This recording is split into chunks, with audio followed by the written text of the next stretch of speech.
Hello, everyone. I'm so excited to be here with Megan Hale. Hello, Megan. How are you?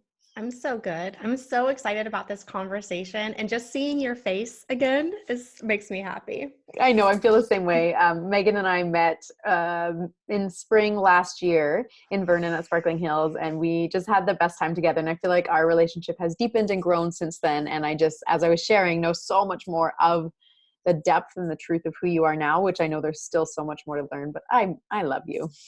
I love you too, and I cannot believe that it's almost been a year. Like that blows my mind. I know. Woo! Okay, so here we are having conversation about the Super Bowl halftime show because I know you guys have been seeing everything that's been going online, all of the comments. Some of them are very supportive, some of them are not supportive of J-Lo and Shakira. And I was observing some of the comments that Megan, you were sharing, and I just want to create some space for this conversation, just to maybe just give us an idea of what are your thoughts around the halftime show to begin with, and then what you've seen in the media after it. So I happened to be up like really late the night of the Super Bowl. And so I don't have like live sports at my house, so I have to watch everything after the fact. Me too. So it's like 11 p.m. Central Time. And I log into YouTube and I'm watching the performance, and literally my face the entire time was like, this is the best thing I've ever seen ever. Like in the history of ever. It was like the best performance I have ever seen two women offer the world. And at the same time, like I was literally enthralled, like at the edge of my seat of like, this is just phenomenal. Not to mention like J-Lo's 43. Shakira is 43. J-Lo is 50. Mm-hmm. And they are literally redefining what it means to be a woman who in the old version of society would be too old to be sexy. Okay. So many powerful things happening. And at the same time, I'm watching this knowing that there is about to be a whole shitstorm the next day. Mm-hmm. How dare these women come up on that stage and move their bodies that way, wearing those outfits, taking up way too much space with their sexiness. And I knew there was going to be a teardown. I could already smell it coming. So sure enough, the next day, look at what we're having conversation because there's so much controversy about it, right? And this isn't just a controversy around, what J-Lo and Shakira delivered to us, which I think was like an ultimate gift. It's really a larger conversation around what it means to be a woman, what's allowed and what isn't. What is the difference between being sexy and being a sex object? Mm-hmm. And it seems to me that there seems to be a lot of confusion that those two things could actually, like, you can have one without the other. Mm-hmm. Mm-hmm. So you can kind of see the way the rigidity has existed for what a woman is allowed to, like how she's allowed to present herself. That if she is presenting herself as sexy, now she's objectifying herself. So where does the permission lie then for a woman to be sexy without objectifying herself? I know. And okay, and there was also so many conversations about how, because the performance was so sexy, they weren't being good role models for children, for little girls. What are your thoughts around that? I think that from a very young age, we are taught, and I have personal experience with this, we are taught what it means to be a good girl. We are taught what is acceptable, what is allowed, what it means to be nice. And this was such a perfect opportunity for women to celebrate other women and to like have little girls in the room of like, look how strong they are. Look how powerful they are. Look how beautiful they are. Look at how they're taking up space. Look at their talent. And if women, which many women did, especially white women, focused on just their outfits, that delivers to young girls is that no matter how talented you are, you're always going to be worth only what you wear, only how you move. And just think about how damaging that is to a young girl's spirit. And it takes decades as a grown-ass woman to unravel all of that. Yeah. And this is how it happens. We learn it from the way other women talk about other women. Mm-hmm. And we like to think it's like, well, it's really the men. It's like, it's not that they don't have a role here, but we learn so much more about from women than we do anything else. 100%. Some of the articles that I saw afterwards were talking about how it's not their performance that is impacting and influencing the children of the next generations. It is their parents' commentary about it. It is the way their parents respond to it, the things they say verbally out loud, the things they say to their partners or their friends once the kids go to bed. It's the energy around the performance and how it's being received. Yes. Mm-hmm. So incredibly important. And the other thing that came up is, I have 2 young boys. Mm-hmm. Like, well, what are you teaching your boys about all of this? Just like you're teaching your girls. I'm like, well, I'm teaching that a woman can be sexy, and it doesn't mean that she's a sex object for you. Yeah. Right? Like, don't you think that's an empowering message to receive? I mean, come on. Oh, so just recently I read, I shared actually on Facebook an article from Sarah Nicole, who has the Birds Papaya, and she's based in just outside of Toronto in Canada. Oh, I saw that. Mm-hmm. So she shared about how I think she was in Nashville, and it was late at night. She was outside a bar. She was waiting for a car to come pick her up. She was wearing red lipstick and probably some, like jeans and a tight shirt or something like that. And guys kept coming up to her, asking her, "Hey, how you doing? You want a drink?" Blah, blah, blah, all these things. And this one guy came up and wouldn't leave her alone, and he actually touched her face to make her lift her chin to look at him. And her immediate response was, "Don't do that." And she came into her strength. And then shortly after, asked herself, should I have not worn the red lipstick? What have I done to create this situation? And should I not be standing here by myself outside a bar in the evening or late at night? And that's what I think is so fucked up with society, is that we teach girls that they're not safe, and that men are predators, and that men will come after them all the time, and that they are these sex objects, whether they're being sexy or not. Well, that's the other thing too, is like that when we are having this like there was somebody on like one of my threads that I shared of like, well, it's funny how women say, "Don't treat me like a piece of meat," and then they dress that way. Like they're asking for it. So it's like, so wait a minute. So you're basically saying to a woman that it's her responsibility to control how you treat her. Mm-hmm. So she has to dress a certain way in order to be worthy of your respect. That's what you're saying to her. And it blows my mind the way that we put that responsibility on women, that it's somehow they are to blame if something goes wrong. Yeah. They are to blame if a man acts out. They are to blame if a man has sexual cravings for her. Like, get the fuck out of here. Like, it just blows my mind of like, listen to what you're saying. Absolutely. And that post that you shared about the different age ranges within a woman's life, can you talk about that for a second? That I read that and that just blew my mind, because it's so true, which is so backwards. Yeah. I mean, the post was like super simple, and that's what actually got a lot of feedback. And it's like, one of the guys on the thread was like, so you're saying that like you want women to have the freedom to go and do a booty shake? Like, aren't you so much more than that? I'm like, oh, I love this conversation so much. So because I talk about a booty shake and how important it is to own your sexuality as a woman, that's now just all that we are. Yep. So that's again, sex objects. But the whole conversation was, when is it okay or allowed for a woman to be sexy? Mm-hmm. It's not when she's a teenager, because then she's a slut. It's not when she's in her 20s, because then she's just too wild or seeking attention. It's not when she's in her 30s and has become a mom. Mm-hmm. And clearly, Shakira's in her 40s and J-Lo's in her 50s, and it's not okay then. And then, of course, when you get into your 60s and 70s, I mean, you're totally not allowed to have a sex life. And if you do, you need to like not talk about it because it's disgusting. Like, that's mm-hmm. how our society treats the sexuality of women. And so that basically means that there is no time or age when we get to express that side of ourselves, and it's okay, and it's allowed, and it's encouraged, and it's actually even praised. Like, that's what just, I think, is so harmful, because sexuality is part of who we are, and it's so policed. Absolutely. And I even just had a conversation with one of my clients the other day about sexuality. And we were having an intimate conversation. She's in a one-on-one experience with me and talking about sex with her partner, her lifelong partner, and the challenges that they go through because of her own past patterning, because of her beliefs around what is okay and what is not okay, and how sexy can she be, and can she fully release and let go? Is it safe for her to be who she truly wants to be? Is it safe for that like lioness and that fire to come out in the bedroom or out of the bedroom? Is that safe? And I think that's what part of what J-Lo and Shakira were really showcasing to us, that yes, you're going to have some backlash because society's still figuring out, but yeah, girl, yeah, show up, do the things, do the dance, do the booty shake, own your body. This is your body. And it's beautiful in every form.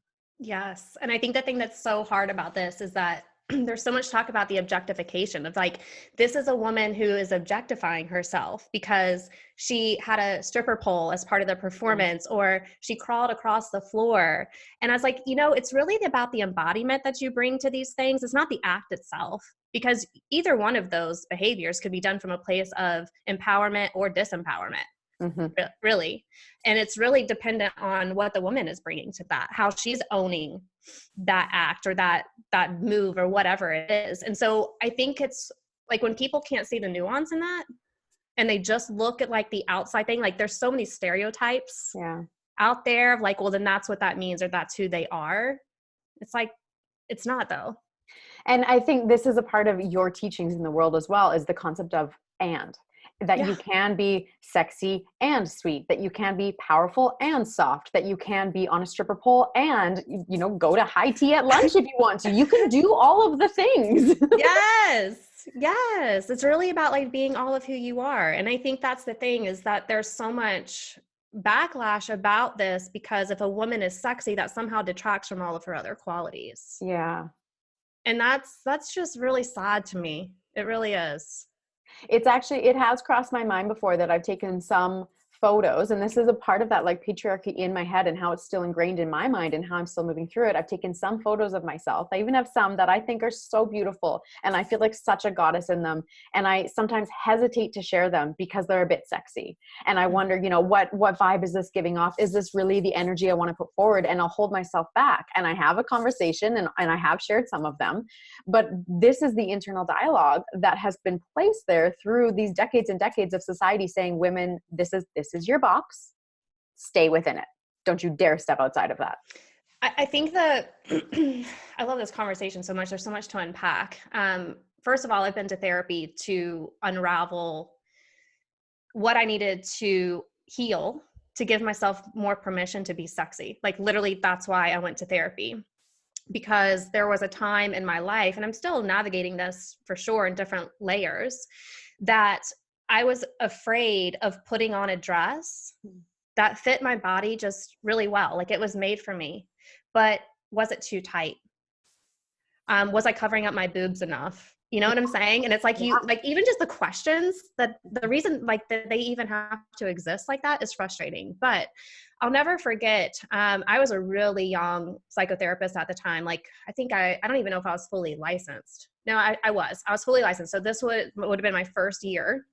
And back then I was doing a lot of mental health training out in the community to really decrease the stigma around mental health. And me and a psychologist who was probably about 20, 30 years older than me, we had partnered together to deliver this methodology called mental health first aid to a group of police officers.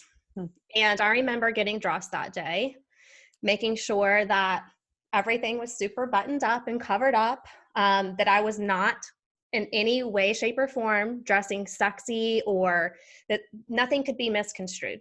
Okay. And I remember going into that training and feeling those men's eyes on me, feeling them like undress me with their eyes. No, even though I had taken extra care and caution to make sure that everything was covered up, that I was not going to be seen that way. Yeah. And to be seen that way regardless.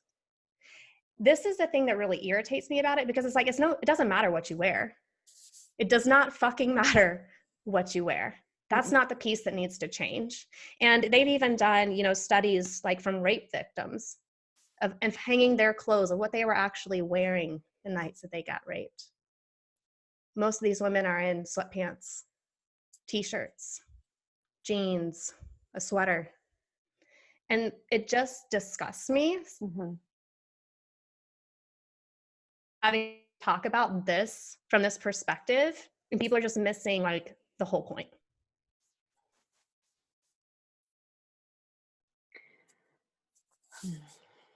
Just taking a breath for society. Come on, people. Oh, and I'm sure that you deal with this with your clients as well, how this experience shows up in so many ways, even outside of our own sexuality. It shows up in whether or not we can believe in ourselves, whether or not we have any confidence in what it is that we're bringing to the table, how we are as a mother, how we show up for our partners, how we show up for our business, how we show up for our community. That there's a lot of fear within us because we have constantly been told externally and then internally that we never measure up to what we're supposed to be, or we're too much. That is both of those. Yes. I mean, how are you supposed to find okayness in that? Because basically nothing exists. There's right? nothing. There's nothing. There's no space to be. No. Except there's not. In sadness and depression and pain and self-loathing. Yeah. And I mean, I think even like thinking about, being a CEO of your own business, it's like there is a lot of visibility that comes with that. Of you needing to take up space with your message, your ideas, your opinions, of you needing to be the steward of your work. And so thinking about, well, let me make sure that I get this just right. Mm-hmm. Right. And so there's almost this air of like perfectionism that comes up that we have taken on as women to make sure that we're just on the line, that we're not doing anything that we're not supposed to do, that we're trying to control the narrative so much, when it's really the narrative is the part that needs to be broken. Yeah. Yeah. Oh, this is good. I'm thinking, so for those of you who are listening, if you've seen my advertising for the Empowered Woman Conference, you've seen the poster that has this beautiful picture of me on it. And that's kind of the main piece of the poster. And actually, Megan, that photo was taken at Sparkling Hill. So we were together when that photo was taken. And I feel beautiful, strong, sexy, and like a CEO of my life. That is a power photo for me. And at the same time, the first time my amazing graphic designer sent it to me, I looked at it and almost dropped my phone and was like, holy shit, that is too much of me. It's a bit sexy. I'm taking up the whole page. How am I ever going to do this? And she actually sat with me and we worked through that a little bit of unpacking. What is it that fear is about? What is it that's holding that back? And it's this kind of internal dialogue based from these decades that tells me that I'm too much or that I will intimidate other women. But I think so that's the thing though. Okay. Did you see that post of like, what did you? I don't think so. Okay. So I did a whole video around when other women tell you you're intimidating, this is how it's going to show up in your marketing. And the reason that I think personally that we're so mindful of how we present ourselves is so we won't be judged by other women. Mm-hmm. Oh, that's like the main reason, right? And it's like, that's really how far bad do things have to be? Yeah. Like where that's the thing that we're most concerned with. And, I can't even tell you, there was an entrepreneurial event that I co-facilitated when I was living in Texas. We met once a month for other entrepreneurial women. And I can't tell you how many times we would sit in circle and these women would say, you just have no idea how nice it is to be in a group of women where like you just feel safe and welcomed and championed for. And it's like, why is this such a radical act? It blows me away, but I've lived it. I mean, there's still the mean girls. There's still like, and the patriarchy is the thing that it's upheld by women. Like, I think that we have a very unique role in dismantling it. Yes, I agree. And I even had an experience recently where I went up to a friend of ours, both of us, Jaya Rose, and I shared with her, this is uncomfortable for me, but you are embodying a mean girl for me. She had done nothing to make that happen. She wasn't mean in any way whatsoever, but for whatever reason, I had chosen her to take on that role for me, but it was in a safe enough place I could share it. And we had this intimate, beautiful conversation, and it helped me heal wounds from years in my childhood when I was bullied and had no one to talk to and no one cared about me and all these things. And it was the bullying from the girls that occurred. And this is how we can start to heal it when we are in these sacred spaces together, where we can talk about these fears without judgment, without other women putting us down because, oh, you should have that figured out. No, you're so sensitive. Get over it. Mm-mm. I think it's also about like celebrating the way women are presenting themselves, celebrating how a woman is showing up. Like, I think that we're so quick to like compare and to tear down. And it takes work, I think, to rewire what our first reaction is. Because I think our first reaction is to compare, to judge, instead of to celebrate. And I think that that's all of our work to do is what if our first inclination was to celebrate and to champion for and be like, oh my God, I love to see her taking up all that space. Like, look at her, look at the joy on her face. Instead of saying, I can't believe she wore that. Mm-hmm. Look, I love clothing. I do. I love clothes so much, and I love expressing myself through clothing. But man, that is one of the key components that we judge each other on, isn't it? And I remember this from my years previous too, that I would compare myself to what everybody else was wearing and try to make sure I was at the right level with everybody else. Screw it. Wear what makes you feel good. Absolutely. Absolutely. I mean, I think when it comes to the performance though, like what it really comes down to is how you are interpreting that event and the things that you share with the people who are with you. So one of the comments on one of my posts was really asking like, or kind of, I guess, giving more of an inside look to how, like, can you put yourself in my shoes with my daughter? And it's like, well, instead of you sharing your thoughts first, why don't you ask how she feels about it? Yeah. Before you put your own bias out there, you know? Mm-hmm. Let it be more of a conversation, more of an exploration instead of just shutting it down right away. And I think sometimes like there's so much power in your using your voice, but there's also so much power in just listening. Yeah. Listening first, you know? And in that moment too, teaching your daughter, your children, or whoever you're speaking to consider their own thoughts first, instead of always seeking for someone else to teach them what it's supposed to be. And I think that's a part that for our generation, many of us have missed because we still looked to our parents to teach us everything and didn't learn the critical thinking aspects that are necessary for us to create this personal growth. Totally. And Totally. how many little girls love to put on music videos and dance in front of them? And they're not trying to be sexy. They're moving their body because it feels good. And if you look at any other cultures other than Western cultures, the majority of them have more dance in their society, in their cultural makeup, because our bodies want to do it. And it doesn't have to make us a sex object. Whether your daughter is 3 or 7 or 15 or 40, it doesn't matter. It's about moving for the joy of it.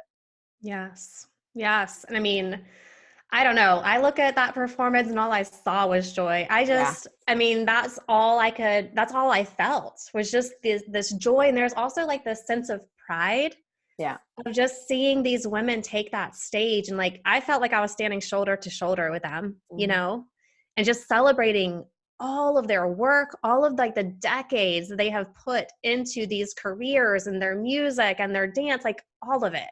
Yeah. Their bravery, their courage to like take that stage, especially as 2 Latino women too. Yes. You know, it was just something to be celebrated in my perspective. And I think the other thing that comes up with all this conversation is, well, it wasn't family friendly, family friendly. And so, you know, I think that that's kind of a hard piece because everybody has the right to decide what family friendly means for them.